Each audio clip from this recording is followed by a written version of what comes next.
نحمده ونصلي على رسوله الكريم اما بعد فاعوذ بالله من الشيطان الرجيم بسم الله الرحمن الرحیم۔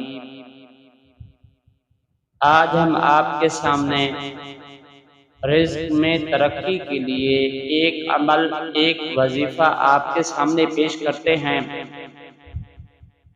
آپ نے بہت سارے رزق کے اندر وسعت کے، رزق میں فراخی کے اور رزق میں ترقی کے لیے آپ نے بہت سارے وظائف اور اعمال کیے ہوں گے، لیکن آج جو ہم آپ کے سامنے یہ عمل پیش کر رہے ہیں، یہ عمل اپنی مثال آپ ہے۔ اگر کوئی شخص یہ چاہتا ہو کہ اس کا رزق بڑھ جائے اور آمدنی میں اضافہ ہو جائے اور آمدنی میں ترقی ہو جائے اور آمدنی میں وسعت پیدا ہو جائے، تو اس کے لیے جب نیا چاند نظر آ جائے تو اس نیا چاند کی پہلی جمعرات سے مغرب کی نماز کے بعد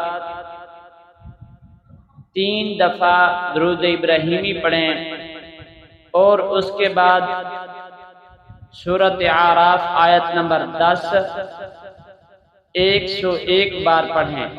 وہ آیت یہ ہے: وَلَقَدْ مَكَّنَّاكُمْ فِي الْأَرْضِ وَجَعَلْنَا لَكُمْ فِيهَا مَعَايِشَ قَلِيلًا مَا تَشْكُرُونَ۔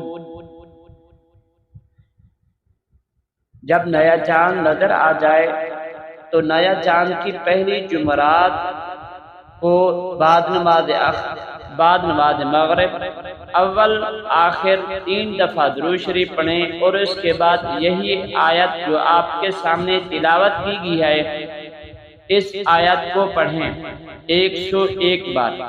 اس کے بعد سجدہ میں جا کر یا حی یا قیوم، یا حی یا قیوم کم از کم 5 منٹ پڑھیں۔ پھر سجدے سے اٹھ کر اللہ سے عاجزی سے دعا مانگیں: اے اللہ تعالی ہمارے رزق میں ترقی عطا فرما، اے اللہ تعالی ہمارے رزق میں وسعت پیدا فرما، اے اللہ تعالی ہماری تنخواہ میں برکت پیدا فرما، ہمارے رزق میں فراخی عطا فرما۔ ہر جمعے کے دن کچھ صدقہ مستحق کو دیا کریں۔ اسی آیت کے وظیفے کو اگر بیٹوں پر اگر دم کر کے کاروبار یا گھر میں روز مغرب کے بعد جلائیں تو بہت زیادہ برکات شروع ہو جائیں گی اور انشاءاللہ تعالی بہت جلد آمدنی میں اضافہ شروع ہو جائے گا۔ وما علینا الا البلاغ۔